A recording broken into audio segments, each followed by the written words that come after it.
Hello and welcome to a very spooky edition of Saturday Mourning Cartoons, the weekly podcast that resurrects, reincarnates, and reviles some of the world's weirdest animated series.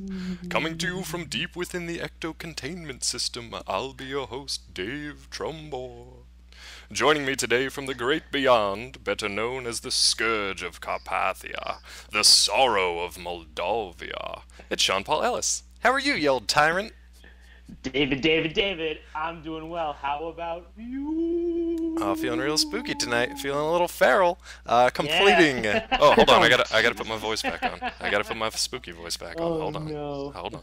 And completing this unholy trio, one of the many minions of Goza. It's Matt Barron. How's it going, sir? Oh, it was going better about 15 minutes ago. Yeah, I just sprung this upon you like a freshly resurrected corpse. Yes. Hey, it's Halloween, kids. I don't know if you knew this or not. It's Halloween. All right. Yeah. It all comes back around to Halloween. We're gonna do a special little holiday episode. Is this our second holiday episode? Yeah. Only our second? Our first one, woof. I really hope that this 4th one... of July. Whose bright idea was that? God, Man, July, anybody who's been listening for a while July. remembers Liberty's Kids, the ill-fated 4th of July holiday edition of Saturday Morning Cartoons. We're going to go a little more traditional this time with a twofer. Kind of wish that Liberty had a miscarriage after watching Liberty's boy, Kids. that's rough. Phew. Well, if she did, that child would have showed up on this episode. What, Matt? I was going to say, I think those were called the Articles of Confederation. Ooh. Oh, okay. History jokes. I love the fact that Matt just goes, Just very audibly. Just because we came up with a fetus ghost host. It's a fetus ghost host on Saturday Morning Cartoons. These guys have, Oh boy. man. Oh, we are off to a start. Well, guess what, kids? We're going to be talking about some favorites, whether you know it or not. We're going to talk the Real Ghostbusters, and as a bonus edition, I made the guys watch this one, Extreme Ghostbusters. You may be more familiar with one than the other. You're going to learn about both of them in the next hour. First, I'm going to turn it over to Sean. Sponsored by Doritos and Mountain Dew. Mountain Dew. Not really. I wish. Mountain Dew. That would be amazing if either of them decided to sponsor us.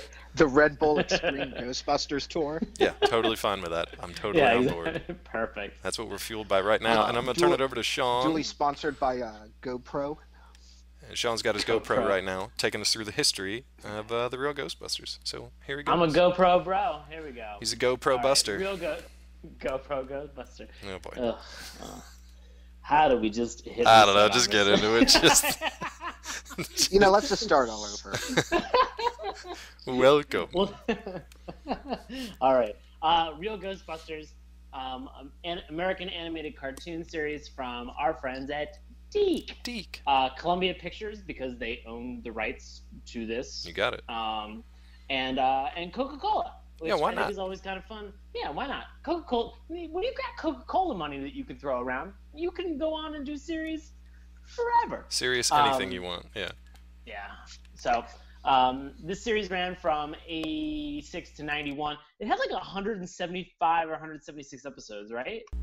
Like. Yeah, it was crazy. It was a It's crazy pretty number. substantial. Yeah. It's pretty substantial.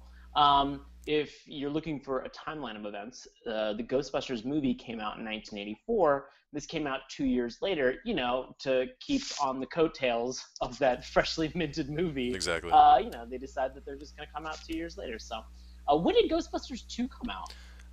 You're putting me on the spot. I'm not sure. I know. I can Google that real quick while you That's kind of hurting while me. you vamp for I the don't- folks. Because I'm thinking that, like, if it came out like during 89. I'm assuming it came out during that time. So, Yeah, it was okay, 89. great. Yeah, right in the middle of So the 173 episodes of the Real Ghostbusters. Yeah, that's right. So I want to say one of the few shows that we've watched that like has really gone the distance in terms of seasons. Oh yeah. This might be the show that had the highest episode count. Yeah, I really think it has to be, because we haven't talked about anything super popular. I mean, as a rule, because we're trying to find some of the more obscure ones. Sure. Cough, cough, Extreme Ghostbusters. So yeah, as a rule, we haven't gotten into anything that's like super popular and successful. But fuck it, it's Halloween, it's Ghostbusters time, and there might be a new movie coming out soon too. So this all kind of ties in pretty well. Yeah, exactly. Yeah. I wanna talk more about the potential for the new movie later. Definitely. Um, like I said, it ran from 86 to 91, 173 episodes, and it just picks up pretty much. It continues on the exploits of Dr. Peter Venkman, Dr. Egon Spengler, Dr. Ray Stantz, and no title necessary, Winston Zedmore. Yeah. Why didn't he go back and get a doctorate in anything? And the same secretary Janine is there. And the interesting addition is that there is the ghost Slimer, Right. who now becomes their mascot in all of this, which I'm very curious to talk to Matt about a little bit later, because he has some very specific feelings about that. But first, Matt, can you tell us a little bit about Extreme Ghostbusters? God. So that was Extreme! Ghostbusters. so that was a high-powered follow-up series, jacked up on all that Coke money. It was a follow-up. Now, the Real hold on? I Ghostbusters. need to clarify Coke money. Are we talking Coca-Cola money, or are we talking where are we at here? Dave, What kind it was the 80s. Okay, it's nailed a it. question that answers itself. Understood. Uh, Please continue. At any rate, Extreme Ghostbusters got out of rehab in the mid 90s, and this show aired in 1997 and features a younger college level Ghostbusters crew who were led by the veteran Ghostbuster Egon Spengler. And, as a trivia fact, in some TV listings, it was labeled Ghostbusters Dark, which I actually think is a way more badass name. Yeah, I really like that. It's pretty sexy. It It's is. pretty sexy. It is pretty sexy. Yeah. It's way Real sexy. like mid 90s HBO late night. See, I think that's what maybe led to the change in title, at least here in the States, because Ghostbusters Dark, yeah, it does sound like some erotic fanfic, which, hey, is probably out there. Yeah. I didn't search a Rule 34 on this one. I assume it's there, but I haven't checked. What's weird is when you just Google Real Ghostbusters, there's a lot of fan art for just Janine in various states of undress, and Oh God. that was a weird Yeah, one, that makes man. sense. I mean, does it though? It's kind of, I don't know, it's a little strange to me. Well, would Yeah, you I rather mean, she see was- Ray in various states of undress? Yeah, I mean, I guess. Good there's point. Good point. Yeah. What about Gozer No, the I mean, Gozerian? she was really with the exception of the movie canon. Right. I mean, really, Janine was really one of the only female characters that was in that, with the exception of the beautiful Sigourney Weaver. Yeah. Who I don't think shows up at all in the cartoon. I didn't watch enough of it or remember enough of it never, from a kid, never. but highly doubtful. Yeah. In my mind, Sigourney Weaver's character sadly died sometime between 84 and 86. Like, And then was resurrected for the second movie? Well, like what? She was Right. she was eaten by the ghost in the fridge. The ghost. Yeah, exactly. I always, every once in a while, I geez. open my refrigerator door and just hope that there will be just like a demon dog in there that I can just hang out and like take to the park. Hey that- Dave, could you pass me the eggs? There are no eggs. Yeah, you ate them all Zool. yesterday morning, Zool. Every fucking day with you, more eggs. All you eat is eggs. You stink. You are terrible. I would be okay with a Zool pet. I'd be fine with a Zool pet. Moving on. So Yeah, we're So Dave, can you? I mean, we pretty much have an idea in terms of the Real Ghostbusters, and we got a little bit of the history about Ghostbusters Dark. Can you Dark Cops? Can you fill us in on a little bit of the synopsis, since TRG, the Real Ghostbusters, was really just a continuation Right. and kind of further expands upon the universe that they had created in the two movies. But I was not as familiar with Ghostbusters, or with Extreme Ghostbusters, so can you kind of fill me in on Yeah, that? definitely. So like Sean said, the original series, it just continued the storylines with the characters from the movies, because honestly, that was the easiest thing to do. They could just kind of like expand the universe they'd already created. It was obviously very popular, very lucrative. They didn't really have to reinvent the wheel. Well, cut to 10 years later, and there hasn't been a Ghostbusters movie. The cartoon series fizzled out in the early 90s. So somebody had the bright idea, I think it was actually a Sony Pictures distribution, had the bright idea to revamp the Ghostbusters in an animated form. And that's where we get Ghostbusters Dark/Extreme Ghostbusters. So it's set 6 years after the end of Real Ghostbusters, where in canon they're basically saying like, oh, for those 6 years there hasn't been any ghostly supernatural activity, so the Ghostbusters went out of business. That's kind of how they explain it away. Everybody else is kind of going off in their own direction, except Dr. Egon Spengler, who's still living at the firehouse. He's still caring for Slimer, which I think is sweet and kind of funny. And he teaches... And a little sad. And kind of real sad, because it's just like a middle-aged dude just hanging out in a firehouse with his ghost buddy. Yeah. And to make ends meet, he basically teaches a paranormal class at a local, more or less, community college. Like, it's not real good for Egon at the moment. But then, hey, guess what? In the first episode, more ghosts start to show up, so they're back in business. Except it's only Egon this time. The other guys aren't around. He happens to recruit the few students that show up for his class, and that's pretty much where the first two episodes pick up. Yeah.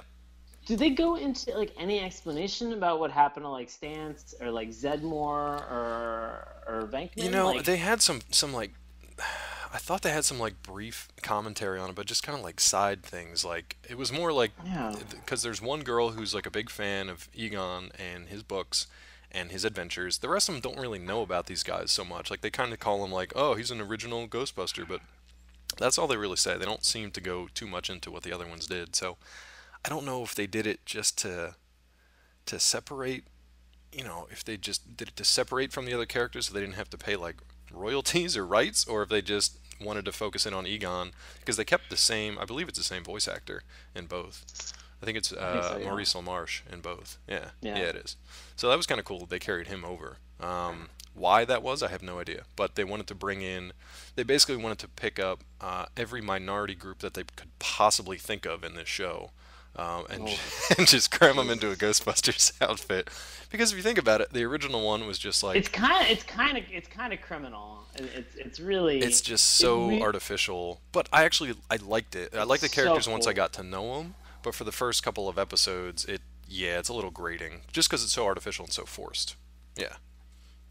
We can get into that once we talk about the characters. Did you guys want to mention kind of like the riffs on the theme songs at all? The classic one, which just kind of keeps Ray Parker Jr.'s theme, and then the 90s one, which extremes it up. The theme is so distinct, is so like, is the original Ghostbusters theme is so recognizable. Right. It's wonderful, and it's not so much the theme song that I actually remembered fondly. It was the because I watched Ghostbusters. Like this was in like prime time for me watching cartoons. Right. Like this whole like 86 to like 91 period of time, like I was watching a ton of Saturday morning cartoons. Yeah. So I watched a lot of the Real Ghostbusters. And the thing that that was pleasurable for me when I started this back up was the intro sequence. Like the music was great to hear, but just the ghost that's from like their symbol, just kind of like dancing around the fire hydrant, and just kind of like that. I remembered that, and I just, as I was watching it, I was like, yes, I'm so excited. And then the ending sequence where there's a ticker tape parade, and they're kind of like walking down the street like waving high, and they're doing finger guns, and then they do kind of like a coordinated the coordinated march kind of step. I was like, I don't know I don't know why I remember this so fondly, but like those two sequences, like that intro and outro sequence, it blew my mind again. I was just, oh, this is why I love. I think it was just part of like the marketing though too, because they knew that the live action Ghostbusters, they were a little like, they could have been a little intense for real young kids. So I feel like the introduction of the animated ones are just kind of like, hey, it's a bunch of friendly ghosts and the friendly Ghostbusters who bust them. It's okay for kids. So I can understand why that would be like a fond memory of yours, because it was, I don't know, it was just fun. It was very cartoonish and just very fun. Extreme Ghostbusters. And I mean, Sean, I totally agree. This was like kind of definitely the high watermark for me in terms of cartoons. Like I was way far too into the Ghostbusters as a kid, and it was absolutely like entirely the cartoon. Like I can't even tell you when I saw the movie, but it was definitely well after I'd been watching the cartoons for years. No, Matt brings up a great point. Like, I mean, and I think this is something that we may have glossed over a little bit Yeah. in terms of the history, is that um, these cartoons are obviously in existence to be able to sell Oh yeah. toys. Big Um, time. and since this was in like prime time for all three of us for like cartoon watching, as Matt had mentioned, like, did you guys own any action figures? I I did actually. not own action figures. I Okay. owned a one of the packs, Oh and I right. owned the trap. I do remember that. My Oh, did neighbor you? had all the toys, so I just like borrowed a bunch of stuff from him. I don't think I ever really Yeah. had my own because I wasn't. I'll be honest. I wasn't super into the cartoon. I loved the movies as I got older and I could like appreciate them a little bit more. I don't remember being super into this cartoon, either of them. I remember watching the Real I remember Ghostbusters, but being in. not being crazy about it. Yeah. I I own a lot of the Real Ghostbusters toys, um, including I owned the firehouse, That's awesome. um, which it was three levels. Right. There was like there was like the first level where you would put that was like the garage, and then there was the second level that was just kind of like, I don't know, I guess kind of like a lounge, and then there was like a rooftop. And the fun thing was that like you could put somebody on the second floor. There was sort of a Yeah, it had the pole fireman's that pole, you could right? put them Weren't they on. on like a little Yeah, it had platform a that just fireman's went up and pole. down the pole? It had a fireman's pole, but it had kind of like, I'm sorry. Didn't it have a platform that they stood on that was around the pole that could be moved up Yeah, and yeah, yeah. down? Yeah, yeah.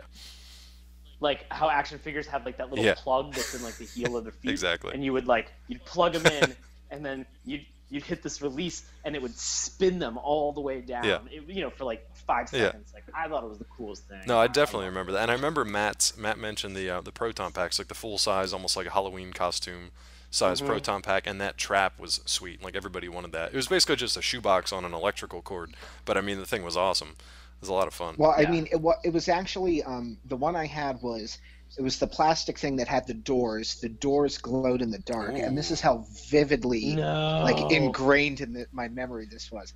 The doors glowed in the dark, and then it had a tube going to the yep, foot yep. pedal, and it was just like an air powered thing. So what was hilarious is you really had to stomp the Oh yeah, shit out of that foot pedal to get the doors to open up. And either times, like, the doors would open and close real quick, or just one would open, or it wouldn't open at all, and the trap would just make like a silent but deadly fart noise. But I loved the hell out of that thing, and I 100% guarantee you that my parents still have that's that. awesome. You got to bring it back out, get I some know, I pictures of know, it. I know they don't have the pack, but I can guarantee you they have the trap. That's pretty sweet. I like that. That's so I like cool. going. Do you guys remember the one? I think there was a toy of the very cartoonish Peter character. Didn't his eyes kind of like bug out? I feel like there was a switch or something you flipped on his back, and it like forced his eyes out and his tongue. Oh yeah, it was like kind of on the back of his head. Yeah, It was like Yeah. kind of like a trigger kind of thing yeah, that and would it just Yeah. pushed make his his eyes eyeballs like out. weirdly like shoot down and then Yeah, upward and then back into his yeah, head. very strange. There was another one that was either for Ray or Egon, where it was the trigger and his hair would go up, like his hair was like jumping off of his head. Yeah, it was like their fright. They had some sort of like in their Yeah, commercials. they I had gotta like look them up. their It was like fright their face or fright some fright shit. motions or fright effects. Yeah, something ridiculous. I love the Ecto One though. I Those will things are say that great. though. I loved their car. I love the Ecto One. I love that siren. I love the old school kind of like ambulance slash hearse uh, model that they had. Do you guys remember in the cartoon what the Ecto Two was? Because I completely forgot about that. Oh, it Oh, was the the little like helicopter. Yeah, it was helicopter. like a weird. I think there's a name for it. It was like a weird, almost like a tandem That was motorcycle helicopter thing. that was some Yeah. go-go gadget Yeah, shit it right really there, I'll was. tell you. It really. Oh, it was like an ultralight. It's basically like an ultralight, but a helicopter. Yeah, very strange. The Ecto 2. Good times there, though. Extreme Wow. Ghostbusters, I'm gonna feel like probably not quite as nostalgic for you guys. I don't even remember any of the cartoons. I do. I read a little side trivia that Garrett, who we'll talk about here in a little bit, I don't think he's the only one that never had a toy made from him. Only one that never had a toy made. Really? Yeah, which I find very odd. Which we'll talk about why That's. Wow. in a little bit. Uh, Yeah, it's a little strange. You think he'd be like fun I, to make a toy? I Yeah. I don't know. I'm kind of. I mean, I know we're kind of transitioning into some of the characters. I mean, I know that we really don't have to like talk about as many of the characters from the real Right. Ghostbusters. So do we kind of want to like? Is there anything that we need to gloss over that's like a glaring Well, I would just say thing maybe that we some of the need to maybe discuss? some of like the voice work for Real Ghostbusters if we want to talk Oh about that because yes, it's pretty yes, yes, amazing. yes. Yeah. First of all, so Peter, who's obviously Bill Murray in the movies and is the de facto leader of the group, voiced by a guy named Lorenzo Music. I'm assuming that's how he pronounces it. The weirdest thing about this was for me when I heard him speak, I didn't think Peter, oh, that's Peter Venkman from the Ghostbusters. I thought that's Garfield from Garfield and Friends because A, it is the same voice, and B, it's Yep. so strong the way that it comes through. It was just weird for me because I'm just like, okay, it's the voice of Garfield who's out busting ghosts. That was very strange. It was very Hey, odd. hey guys, I'm busting ghosts and hating on Mondays. That's pretty good. That's pretty good there. Go have some You lasagna. got any lasagna? Yeah, there it is. Ugh. Hey, guess who else shows up? I hate normal. Normal. Guess who else shows up? It's our old friend, Mr. Frank Welker. Oh, Frank Welker's in this. Thing. Yeah. Wonderful. He does Ray and he does the creature effects for Slimer too. Yeah. And then we Yeah. mentioned Maurice LaMarche as Egon. I did not know that Arsenio Hall voiced Well, Winston yeah, it was Zeddemore. Winston I had Zedmore. no idea. But he was in a Oh, he was that's in like the awesome. later seasons though, wasn't he? Because I mean, there were some shakeups in terms of the voice cast. It seemed like there were a lot of voice cast members that went for like one or two seasons and then they were replaced by somebody else. Yeah, I didn't get too deep into that. When I listened to it the first time, it didn't 100% sound like him. Much unlike Extreme Ghostbusters, where you can pretty much pick out the voices of each of the people. Um, yeah, so I don't know. I'm not 100% sure on what happened with them. Hmm. But hey, you know what? Let's talk about Slimer because he's a good transition between the two versions of the Ghostbusters animated series. And Matt brought up a good point that, well, I'll let Matt talk about it. The iterations of Slimer from the live action movies to the two different animated series. He had a good point. Yeah, so just backstory here. I saw the cartoons before I saw the movie, since I was one when the movie came out. But you know, just watching as many of the cartoons that I did, Slimer in the cartoons was a much more like comedy relief, generally friendly, kind of like a screw up ghost. I mean, he's the comic relief, Right. is what it is, like the kind of Yeah. slapstick comedy. But then in the movies, he's the first ghost in Ghostbusters 1 that they encounter um, when they're like together as a team in that hotel. Right. And he's like just wrecking everything like pretty maliciously. So when I first saw the movie, I was like, now what the hell is this? Like, when I first saw him, I was like, okay, how the hell are they going to become friends with this ghost? Right. And then they just end up blasting him, and I was like, okay, what the hell just happened? So it was like this is just really weird. I mean, of course, it's because the order in which I watched it, but just this really weird shift for me. But I mean, it worked in the cartoons because, in serialized stories, you get to, you have time to do more. But in the movie, I was like, that's just fucked up. Yeah, I could imagine that would really screw with your kid logic. Like if you're just like, oh, Slimer, everybody's friends with Slimer, and then you're just like, why are they? What are they doing to him? Yeah, that must mess with your head. But it's interesting how he's kind of changed from the different iterations. As a geek moment, I will say that I believe Slimer is still a non-terminal repeating phantasm or a class 5 full roaming vapor, no matter which iteration he's in. I But yeah, have no idea what the hell you just said, but I'll agree with it all. don't worry about it. It's parapsychology and psychology, so don't even worry about it. So I just speaking on this whole Slimer thing, like Yeah. I think it's interesting to note that like at the start of the of season 3 of the Real Ghostbusters, it was retitled Slimer exclamation point and the Real Ghostbusters. Wow, he got first billing. That's Yeah. interesting. I mean, it makes They really sense though did. because I feel like that's where they were just like, oh man, the kids they love Slimer. It's just kind of like young Sean Ellis loves I don't know the dog fish thing Cake. from Tiger Sharks or any little cutesy creature that shows up in any cartoon. I like cute stuff, Dave. Yeah, Whatever. Sean likes cute stuff like I'm Slimer. cool with that. No, I mean it's Um, smart though because that was like their mascot going forward, which is funny because you would think that it would be the little white ghost trapped in the sign, but nope, it's just Slimer. Everybody loves Slimer. Yeah, he's like a little So, Tasmanian devil ghost. pulling up and looking at my notes in IMDb, Yeah. Arsenio Hall was Winston Zeddemore from seasons 1 through 3. It didn't even sound And like him though. That's strange. and then I totally saw it. I Okay. totally heard it. The second I heard it, I was like, "Holy shit, that's Arsenio Hall." Okay. And then Peter Venkman was, like you mentioned, it was Lorenzo Music Yep. from seasons 1 to 2, and then it switched over to Dave Coulier. What? Cut it out. Oh boy. Seasons 3 through Ask your parents, kids. If you don't know what we're talking about, ask your parents. Oh god. or don't. Just run away. He's Canadian. That's all we'll say. That's all you need to know. Okay. Super Canadian. I mean, if you don't want to ask your parents, just listen to Alanis Morissette's "Jagged Little Pill." There you go. All about Dave Coulier. Well, it's interesting though, It because is. since we're talking voice actors, like with Slimer, so you had Frank Welker, obviously huge. Do you know if he was there for the whole time? I would imagine he was.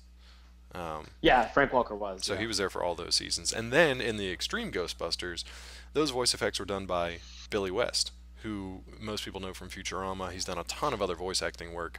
And it's interesting just to see their two different styles. So it's a little jarring to watch Slimer in Real Ghostbusters, who just has like a very, that was, to me, that was like the classic Slimer. And then Billy West's is a lot more like high pitched and a lot more kind of erratic and just kind of like energetic. Very befitting for Extreme Ghostbusters, but it's weird just to see the two and how those two play that character.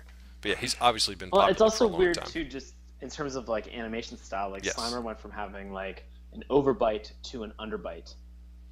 Yeah, Like, I think he between can the- just kind of like mush. kinda- Can he just like kind of mush his face around, or is that just like his standard? I was gonna say, as a description? I mean, kind he- of ectoplasmically based being, I'm pretty sure he could just correct any orthodontic problems instantly. No, he was not. He had giant horse teeth on the top row, where we have our top row of teeth in the Real Ghostbusters. Extreme Ghostbusters, he had a enormous like underbite with like giant teeth on the bottom of that, and then there were more like sporadic teeth on the top. See, now It here's was a creeping- spin-off episode. creeping me out. Here's a spin-off episode. We're going to discuss orthodontia and what is funnier, overbites or underbites. So we'll obviously have to talk Baron Unterbite, and Oh, many nice. many more characters. Yeah. But yeah, that's Slimer. Do you guys want to talk about, do you want to get into the characters of Extreme Ghostbusters a little bit before we get into the episode discussions? Just because I want to give people a little bit of a background. Did you guys have a favorite at all? Did you have anybody that you actually liked from this new series? Anybody jump out? I don't think that. I mean, I want to.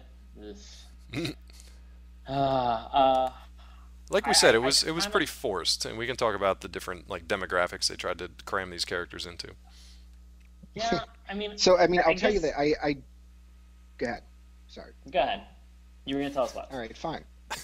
I remember the show only because of the character Eduardo Rivera. Okay. Just because I did not remember him until I had seen screenshots of him. I mean, I was like, oh yeah, that was that incredibly campy like Latin stereotype. Yeah, that they very crammed much so. onto the show. Yeah.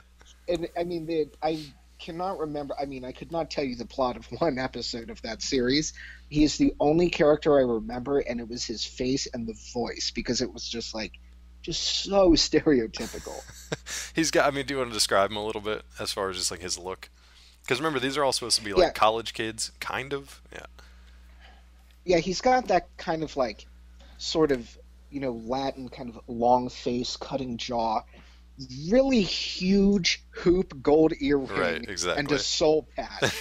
that people like generally just want to pull on to get his attention. They just grab him by his chin whiskers and just yank on him. Yeah. And he's like kind of always chasing the ladies, and he's kind of too cool for school, and he's just like this loner. Maybe not a loner guy, but he wants to just keep to himself and do things his own way, and he doesn't need all these other people. But he's also got this bravado that's pretty hollow, because as soon as they like put him in a scary situation, he kind of like he's definitely more afraid than the rest of them. So that it's interesting that they at least tried to give these characters a bit of some dynamics and to try to round them out. It's just weird that they try to just like fill these strange demographics, like, oh, we need a swarmy Latino guy. All right, check. We got Eduardo Rivera. I don't know. What do you think? Should we get like a fat jock kid in a wheelchair? Let's throw him in there. Yeah. Anybody like Garrett? Nobody like Garrett. I'm gonna be honest and just say I was not. I think maybe with the exception of Kylie. Yeah. I was not a giant fan of any of these guys. they all seemed either forced. Oh, they definitely were. Forced in terms of Eduardo and Garrett, or flat in terms of Roland. Yeah. And like that was hard. It really seemed like the only person who had any like attitude or sass or anything was Kylie, and even that sometimes was a little stifled. I don't know. I think I will say this: the character that I hated the most out of Extreme Ghostbusters was Eduardo. Yeah, I could see Like, that. He reminded awful. me, like, I feel like he and Ayaz from Pirates of Darkwater are more or less related somehow. I think they. I think they're like a distant ancestors. relation, much like Slimer Yeah. is related to Lumpy Space Princess, I think, in some way. I'm not Yes, sure how, but I really think Eduardo really hit like a sour note for me. really? When he told Kylie that like she could stand to gain 10 pounds. Yeah, he's got some weird. I wanted to save this for the episode discussion, but he has got some strange dialogue choices in this first couple And episodes here, kids. Like and it- misogynistic to the extreme. Yeah, Yeah, extreme misogyny, which is unnecessary. yeah, very fitting in today's Extreme discussion. fat shaming. Like, ugh, just settle down, buddy. And he says it a number of times, over and over again, whether she's there or Yeah. not. It's at Yeah, least three. maybe was that's why really- they called it Ghostbusters Dark, because that Ooh. shit is dark. It got real dark. Yeah, so Kylie's like she's on the younger side, which there's also a quote that comes up related to her age later on, which I was just kind of like, wait a minute, this is a kid's show? We'll get to that in a second. But she's kind of like this goth. And I just Yeah, go ahead. I was gonna say the other like terrible fucking line that was from the pilot. Yeah, let's save it for the episode like, two-part discussion. Pilot. Oh, okay. So we can get into it. I just want to give him some context, like while that scene is going on. I'm 'cause gonna there's dog ear that. Yeah, one. dog ear that. There are more. Bookmark that. There's another terrible Eduardo fucking comment that is just like it really like I guess I'll just be blunt with this. I did not like Extreme Ghostbusters. The Real Ghostbusters was okay and a little like it was fine to watch. Right. And I think I'd like to go back and maybe watch a couple more I episodes. would too, But yeah. like it didn't really sell me on it. Extreme Ghostbusters, absolutely not. Like I will not watch any more of that. Well, let's jump into Real Ghostbusters then, since we're about halfway through the show. I want to take about maybe 10 minutes or so and talk about. We watched, all three of us watched the first episode of the Real Ghostbusters called Ghosts Are Us. So we watched that first episode. So we can talk about that for about 10 minutes. It was, again, like they expect you to just know the movie. So they expect you to know all the characters, know what the Ghostbusters are about and what they do, and they just throw you right into it, which I was fine with. I thought that was fine. Right. What'd you guys Here's think the as far thing, as your and this- reactions? Right. So I like it was fine. I think the two big things that I had kind of after watching the episode was that like they have to give you a little bit more of the perspective of the ghosts. Yeah. So there are times where they follow the ghosts Yes. in this show, and that's fine. Yeah. It's just it's very campy. Like if you're okay with like a little bit of camp, like great. Like then you're gonna be totally fine with this. It'll be in your wheelhouse. Like it's wonderfully like crappy. Like because the ghosts that they introduce to you, like when they're doing like when they're talking about from, and Egon's just like, yeah, they're from probably from New Jersey, and you're just like, okay. Take that, Jersey. Way to Yeah, get a new- that was way to my get a New Jersey exact ticket. reaction. That was my exact reaction when they said probably New Jersey. I was like, like, all right, I get it. Yeah. Like, but so they take a point of view from the ghost, and it's like it's really goofy, and Yes. it's there are times when like the trio of ghosts that they follow through this first pilot, it's like a mom, a dad, and like a child, which a is giant just sort fat of baby ghost. just Yeah. a giant And they're all super dead gross, baby who and yeah, they don't really look human at all. They're just super like weird colored no. and just oddly textured and strange. Nothing you Well, they're recognize from the well, they're movies full either. body class 5. Full roaming Um, vapors, yeah. so it just like it was. They kind of follow a little bit of the story for them, which they actually serve, kind of as the antagonist in many Yeah. ways, because they kind of have this point where like they want to put the Ghostbusters out of business, of catch. They want to take all the business that the Ghostbusters have away from them, so Yeah, that so hopefully yeah. they'll just fold. So in short, the Ghostbusters themselves, our human heroes, go after this trio of ghosts. They bust them. They put them in the containment unit. Everything seems fine. I guess meanwhile, while these guys are in the containment unit, they put this plan together. A side story to this, kind of like the B arc. The Slimer. Slimer's being a goof the whole time. He's screwing stuff up. Gross. He's being a little jerk. I mean, he's not doing it on purpose. He's accident prone. He's an accident prone, full roaming vapor. And he screws up. He has a bad day.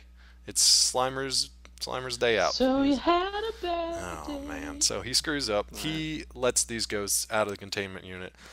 Whereupon these ghosts decide to put their own ghost-busting business together called Ghosts R Us. Yep. And they get a ton of press, Yeah. everybody loves them, and they, from right out of the gates, are putting the Ghostbusters to shame. Now I didn't 100% this follow is what happened after that, to be honest with you. It was so... this is the point that I'm going to come back to later. Okay. This will be my second dog ear. Is that this is a city, all right? New York City is a location Yeah. where ghosts exist. All agree that ghosts exist.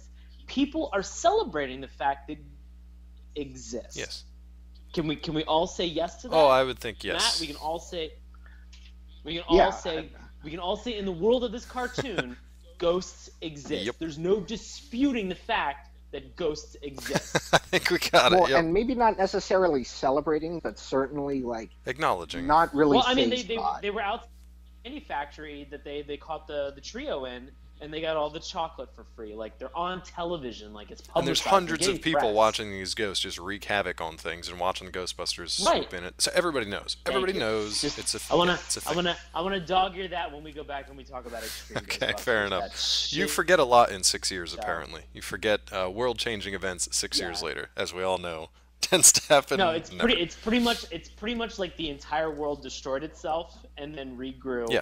And forgot. Just had all amnesia. Of the events Yeah. that had happened 6 years prior. Now, I do want to say this. I can't remember exactly how it gets to this point, but the Ghosts R Us ghosts are fairly successful, and they get to the point where they can kind of like lure the actual Ghostbusters to this enormous and terrifying, like dilapidated toy factory. Is that where they ended up? Right? It just looked huge. It looked like a skyscraper that used to be made to make toys, and it had just fallen into Yeah. disrepair. But this place was frickin' enormous. Yes.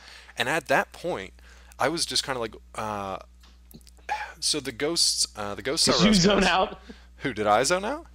Yeah, did you zone out? No. I was trying to think of how to describe what happens next because these ghosts okay. go in So- there, yeah, and they kind of like call upon this. Yeah, they call upon like a larger like Oh, huge. specter or like poltergeist that's there, thinking that it's one ghost Right. that they need to come out and do a haunting. Turns out it's another ghost. Oh, but the It's thing like is, a much more powerful, stronger oh, and it's ghost. huge too. It's absolutely huge. And at this point, it was almost. I was watching the animation, and up until this is 15-20 minutes of a lot of camp, a lot of goofy stuff, a lot of very different humor from what the movies were like. At this point, when they brought this thing up, and I don't know, it wasn't exactly scary, but it was pretty intense. The animation of this Yeah, thing it kind of was. coming together for like a little kid, and I thought I It was made a little lot. note. It was a lot of creepy, like Oh yeah. childhood. Toy Yeah, motifs iconography. It had like all- the weird, like the monkey with the symbols, the wind-up monkey with the Oh, symbols, God, but he looked super yeah. spooky, and there was like big like toy blocks and a big wheel, and they all kind of came together in Ugh. this weird poltergeist kind of amalgamation. And I looked right at it, Yeah. and I was like, that fucking toy needs to be our mascot, because at this point it's the size of a skyscraper, and it is just God. rolling through the city, just smashing Yeah. everything to bits. And I'm like, that's fucking awesome. So again, That's our again, mascot. citywide event. Right. All right. It's on the news. Epic stuff. A ghost is attacking. It's on like Gozer like Stay Puft Marshmallow Man scale. Oh yeah, definitely. Like it is rolling down a bridge at one point, and they show this animation several times, and it's rolling over cars, and the cars are like bursting into like little smoke clouds. Yeah, just poof. Like kind of what you look like a cartoon like hot dog whenever you like burn it up real quick on a grill. Like that's exactly what they're fucking like that. turning into. Yeah. It's just like what?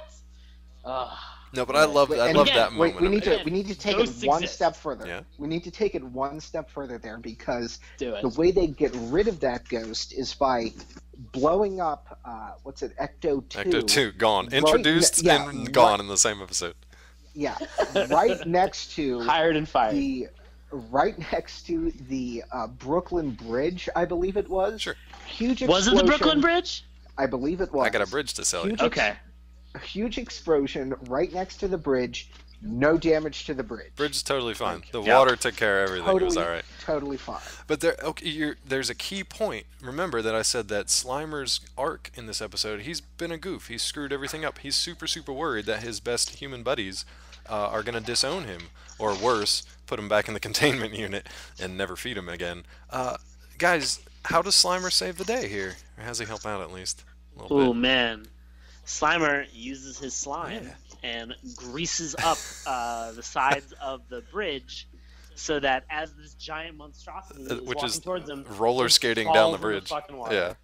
He roller skates down the side of the bridge and slips off in some of the worst animation I've seen in a while.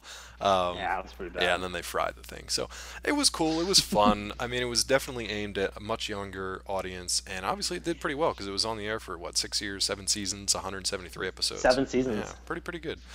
Before we jump to Extreme Ghostbusters, Matt, did you have anything to add from the second episode? I know you watched a bonus round, so any cool stuff? No, I mean, just, thematically, I mean, without diving into the plot, it's really just kind of more the same.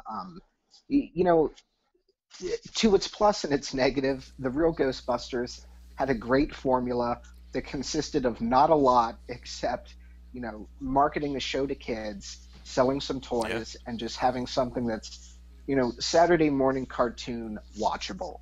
This isn't groundbreaking story writing here, but for somebody who's like, let me see it, in 1988, I was 6 or 7.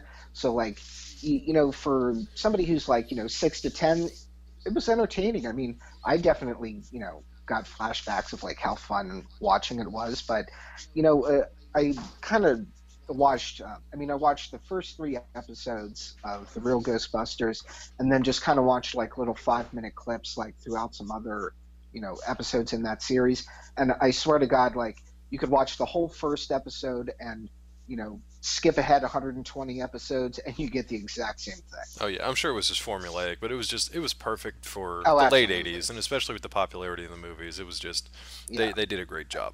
And then mass production animation is what it was. And that brings us to Extreme Ghostbusters, where I still don't know why they tried to reboot this, but so to Sean's point before, this still takes place in New York City. It's supposed to take place in the world of the Ghostbusters because we still have Egon, and the community at large, the world you would imagine, still knows about the Ghostbusters. They make it a point that the kids that come into this show through Egon's class know that the Ghostbusters existed at one point. It's not like a legend that happened 100 years ago, or a story that somebody wrote and was never proven, or anything like that. It's something that exists and is documented. So to Sean's point, I'll let him make his point about kind of what goes on in this one, but it seems like that's a contradiction within the show itself. So Extreme Ghostbusters serves to completely negate anything that happened in the first 2 movies and 7 seasons of the cartoon. I was so frustrated watching this, and just watching them humiliate and make fun of Egon, making fun of Egon and making a public spectacle of him, and they're saying oh yeah, ghosts don't exist and they're not around. I'm he has saved this city numerous times everybody from this reality or this universe that they created is not debating whether or not ghosts exist. They're trying the best they can to mitigate that problem with the Ghostbusters. What they did, it seemed like I'll let you finish. I just want to throw a point in. It seemed like they went back to the plot of the first and a little bit of the second movies, where everybody thought these guys were crooks. They thought they were shysters. They thought they were, charlatans making all this stuff up. It's almost like they went back to the drawing board, but not to redraw their own path. They went back and just borrowed the drawing board that the guys from the movie, Harold Ramis and crew, had left behind, and just made it again, used the same ideas with younger kids in a quote-unquote hip 90s demographic. So... But you had more to say. I mean, where the Real Ghostbusters was kind of like light and marketed towards kids. Right. The Extreme Ghostbusters it aims to be a little bit more mature.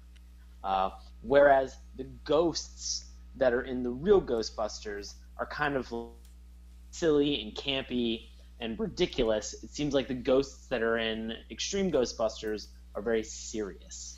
Yeah, like, as serious as specifically do stuff.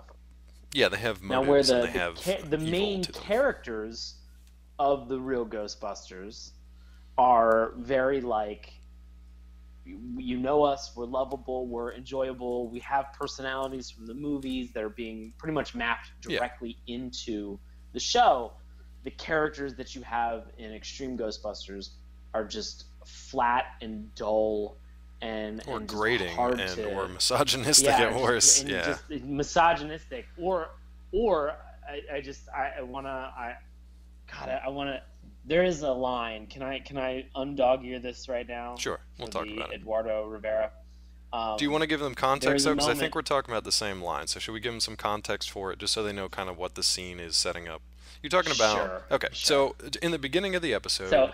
These construction workers who are working on like a subway tunnel unearth this somewhat ancient ghost.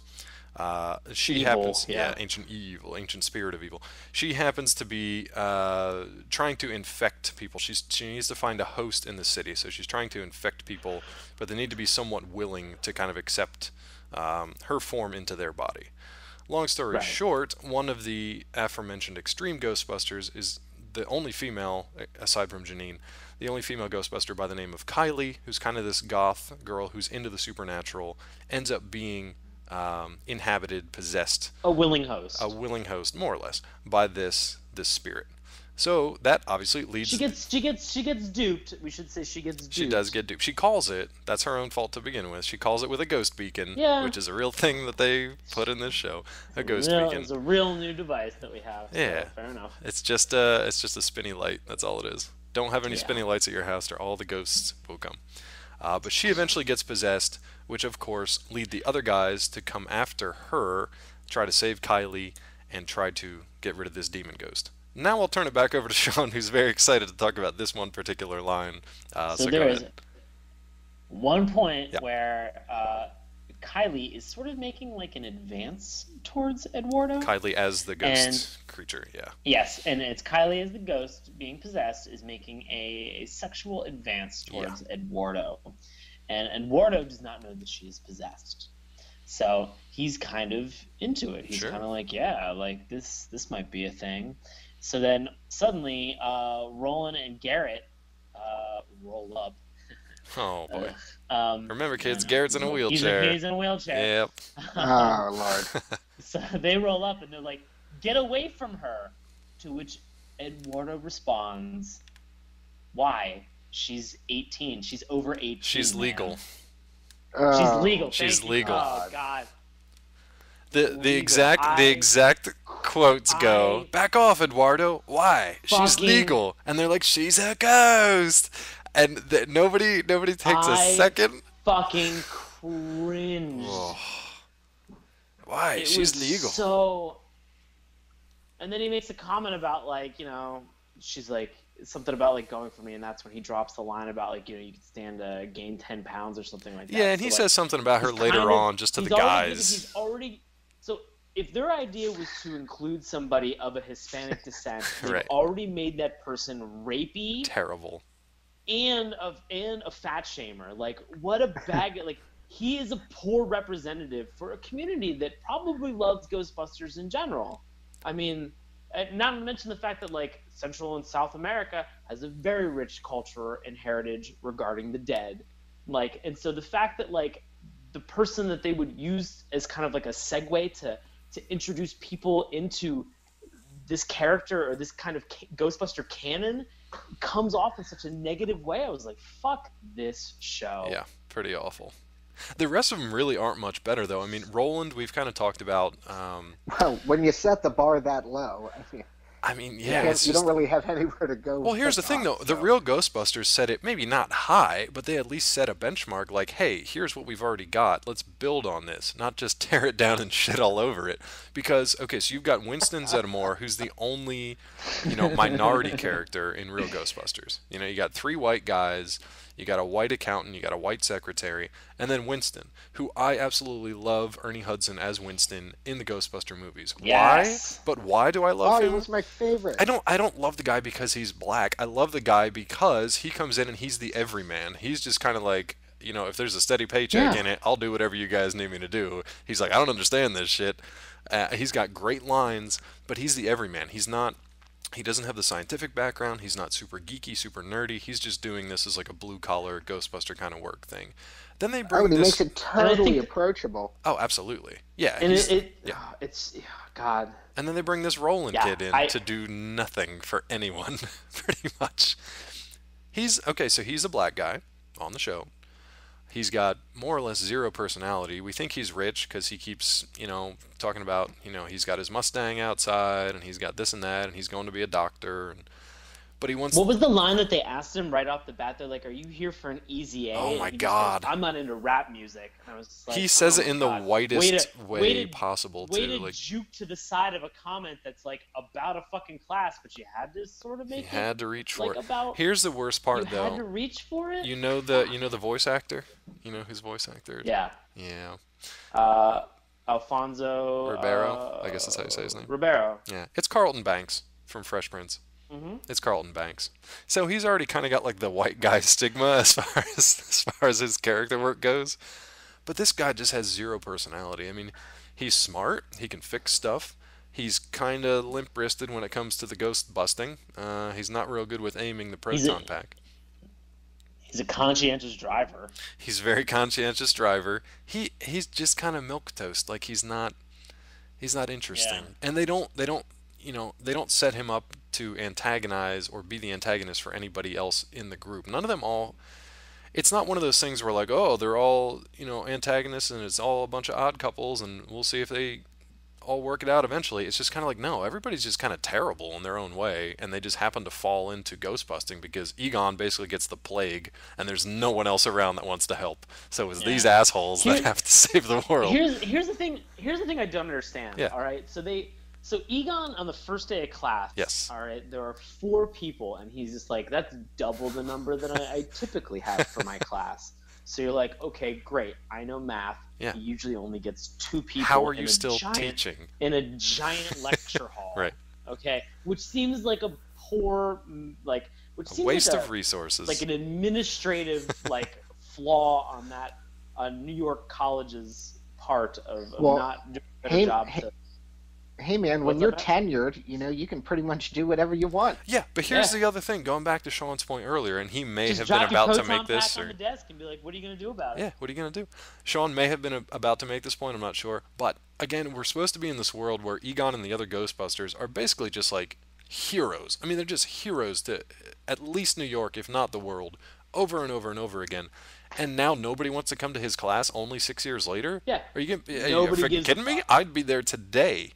Thousands of people, millions of people would want to attend this class just to hear his stories. He drones on and on and on about science talk and stuff, but still, just to hear his stories.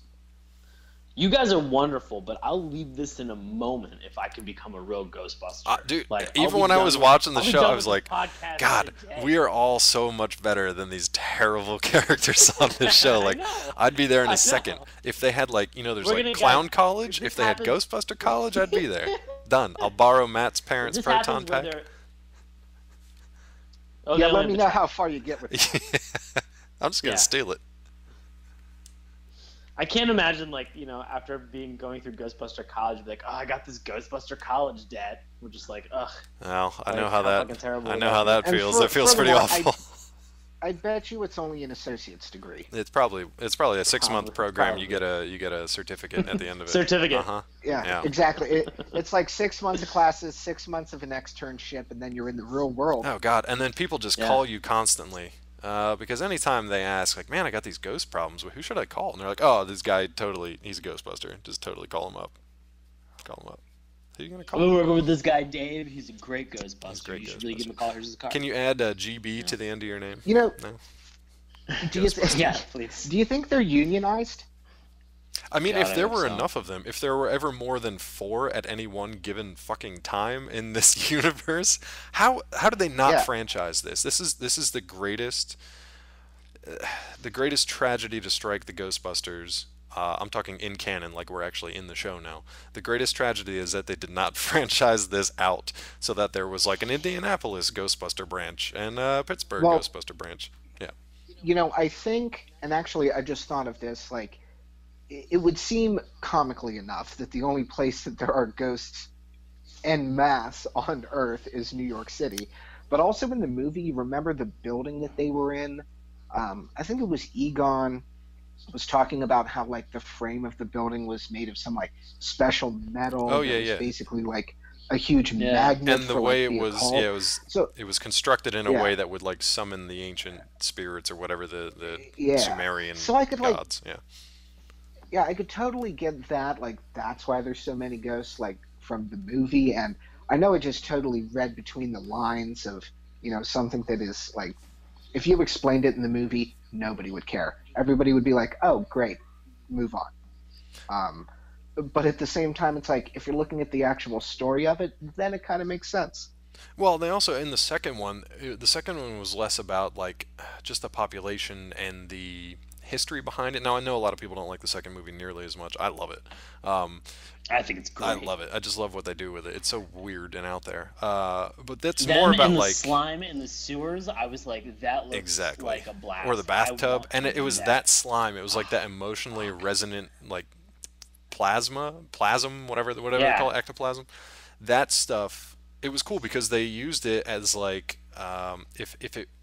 if it absorbed a lot of hate, if there was a lot of hate in the area, it reacted that way. Yeah, If it yeah. had some good vibes by playing some like soul music or something, it reacted in a good way, and it made I don't know, the Statue of Liberty get up and dance. I love that. Right. There's And, nothing like that in this show. Everything is just terrible. Yeah. I don't understand. Also, the best line from that movie is, why am I drippings with goo? Oh man, Janosch has so many good lines. Yes, the scourge. Yeah. We've heard you. Yes, that's If good they stuff. wanted to absorb some hate, just put some of that goop on me and just have me watch Extreme Ghostbusters. It's Yeah. fucking Sean will make a terrible toaster show. just flip out. There- I mean, is there the anything later- else? Is there anything else from Extreme Ghostbusters that you even want to like mention or talk about? Because everybody's pretty terrible. Yeah, didn't like a main antagonist that was called the Grundle. There was Wait, what? There was a greaser at some point. There was grease. I think there was a Grundle. Yeah, Was there something Yeah, called there's a taint? ghost. There's a sure. Yeah, I know exactly. There's a ghost that they have that's in this show that is called Grundle, and I'm just like, I can't get over exactly what Matt said. Is that's immediately what I think of anytime somebody says Grundle. Here's a pro tip: don't Google Grundle while hosting a podcast. There's a lot of strange things happening Well, right I mean, now. just make Or make ever. sure Or make ever. sure you go incognito mode. Well, too late. Here comes the NSA. We only got a few Too minutes late. before they take me away. So, Too late. all right. So Too late. we really don't need to talk any more about Extreme Ghostbusters.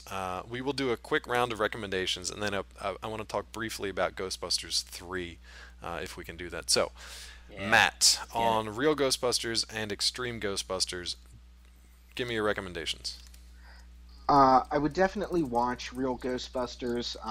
Prepare yourself for childlike 80s camp, but if you watched it when you were a kid, I mean, it still holds up. Am I going to watch all 170 episodes? Nope. Nope. But it was a good watch. Brought back good memories. Extreme Ghostbusters, don't even bother. Just move on. Fair enough. Sean, how do you feel? I think we know, but just to get the Uh, record straight. Real Ghostbusters, I would say maybe watch a handful of episodes. I remember that there's one in particular that is very cool where like a couple of the Ghostbusters get sucked into, or maybe Slimer does, into the containment unit, and you get to see it from the from the inside. POV of Oh, inside I remember the that. containment unit. Yeah, that was awesome. I remember that was really fucking cool. So I find, within the 173 episodes, find that one and check that out.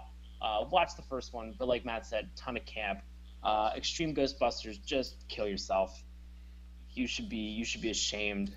Like, what a terrible, terrible show. Part of me hopes that it got better after that rough first two-parter episode. But I mean, it did only last for like one season, I think. Then it gets grundle. Like it gets to the grundle, and it had I don't know. I think it was only a one-season run, so I'm gonna agree with the guys. Check out Real Ghostbusters. It's not, again, for me. I love the movies. The cartoon was okay. It's kind of a throwaway for me. Extreme Ghostbusters, if you want to punish yourself, or just take an angsty trip back to the mid '90s or late '90s, go for it. I don't know. I'd say I'd recommend not doing that. Just stick with the Real Ghostbusters. The good news is, folks, we finally seem to have some momentum on a third Ghostbusters movie. Now, I know that's good news to some, and that's terrible news to others, but it's happening either way, because that's just the way the world Again, works. I think we've learned the one big thing is that, like, look, these rumors and these things that happen on the internet in terms of where this is going, like, don't believe it until you've actually purchased a ticket and are sitting in a movie theater, and then make up your mind for yourself. Yeah, don't ruin it. Don't ruin the experience before you even get to the damn theater or watch it on TV. Even. Like, just here's the relax. Yeah. They've already given us two great movies, all right? What makes you think that, like, they're going to shit on a third one? Like, this has been in talks for like 2 decades now at this point. Like, they want this to succeed. Everybody wants this to succeed. Do you guys know any details on this one? I've got a few to share with you and the listeners. I've got nothing. You got nothing? Sean, do you know anything about this one? I know that they're considering rebooting it with an all-female cast. Right. Yeah. So we've got director Paul Feig lined up. Were you aware of that? Right. Okay. Yeah. So he's obviously with films like The Heat, Bridesmaids. He's done fairly well with the female-fronted comedies, so he's done just fine. He apparently has said that he's going to do a hard reboot to the franchise. So, unlike the cartoon series, this is going to just be basically an origin story. So we're going to start from scratch. The previous Ghostbusters did not exist. Like Sean mentioned, for a couple of decades now, since that last movie came out in '89, people were wondering if we can get the old gang back together. Now, unfortunately, with the passing of Harold Ramis and the fact that Bill Murray kind of wants to distance himself from it because he's just kind of a been there, done that kind of guy, and they're all pretty friggin' old at this point. I think it's probably for the best to just kind of reboot it and do something different.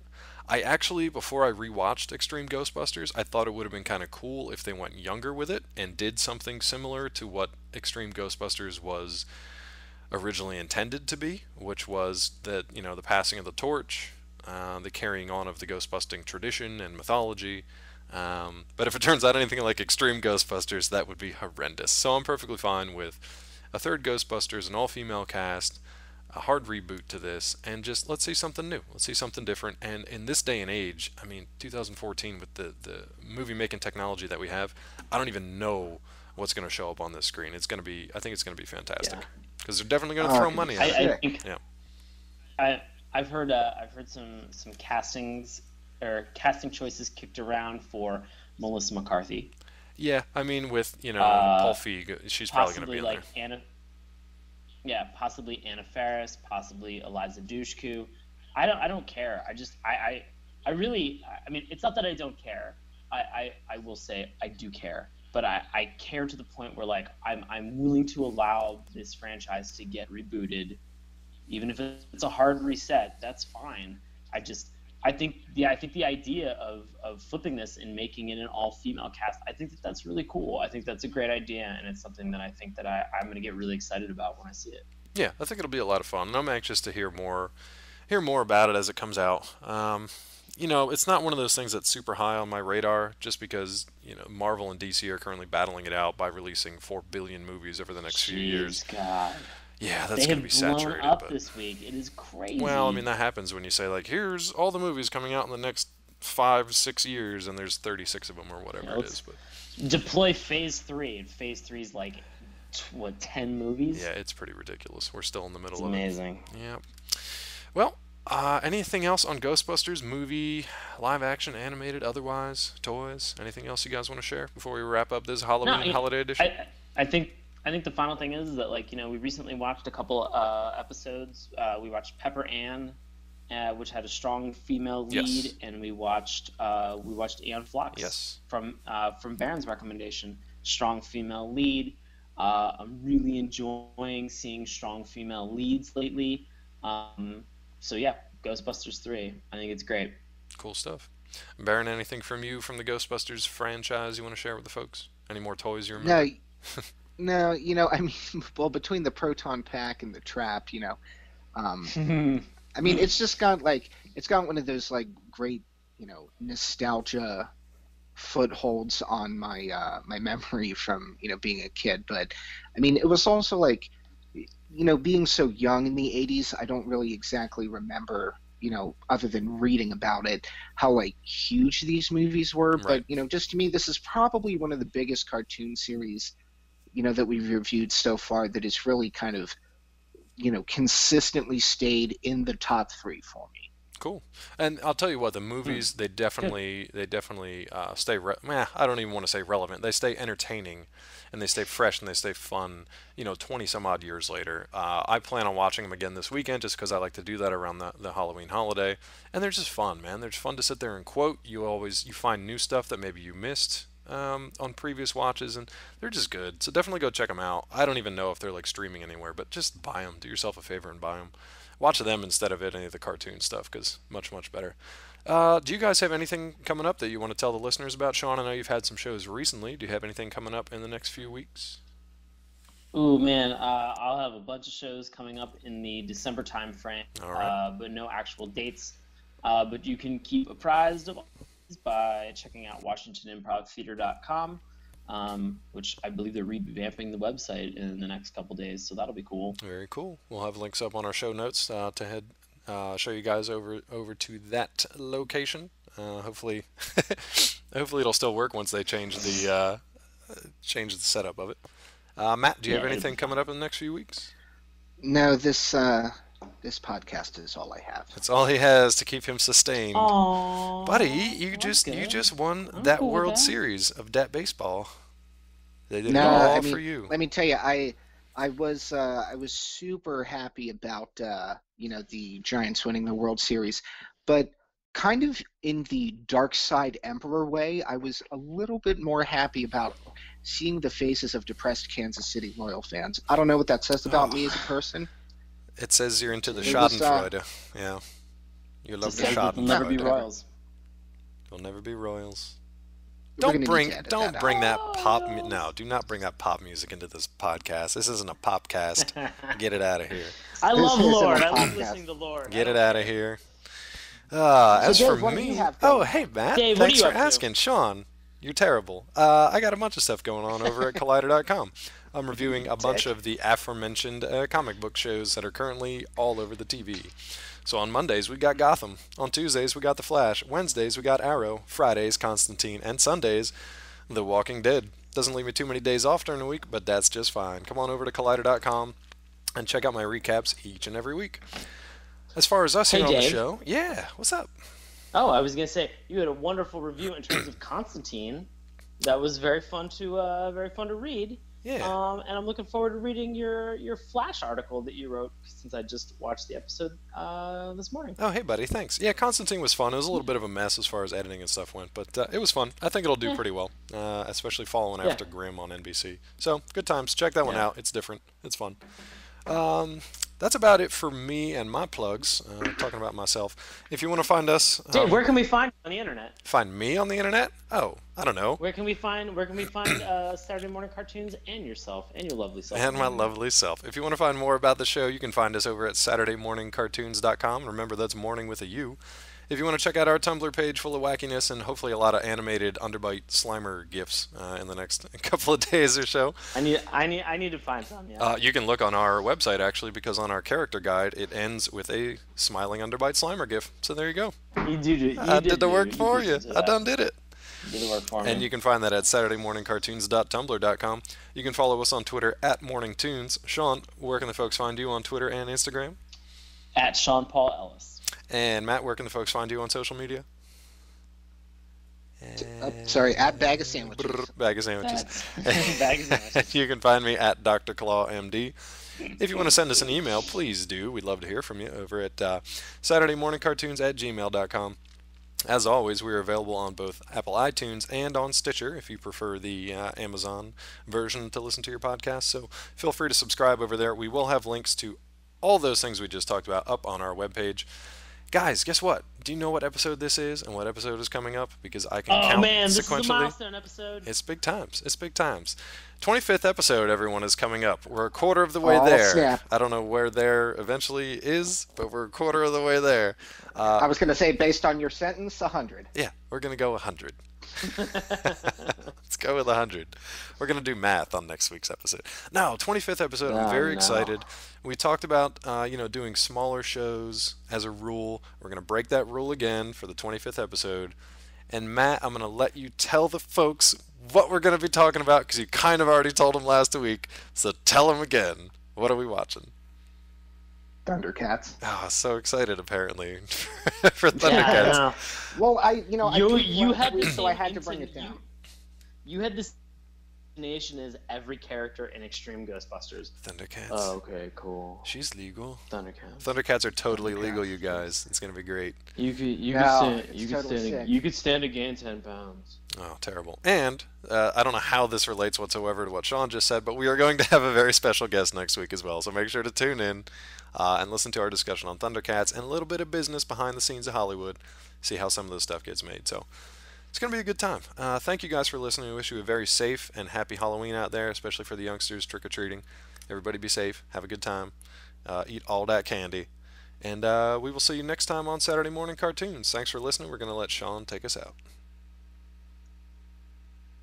Dave, Baron, we ride!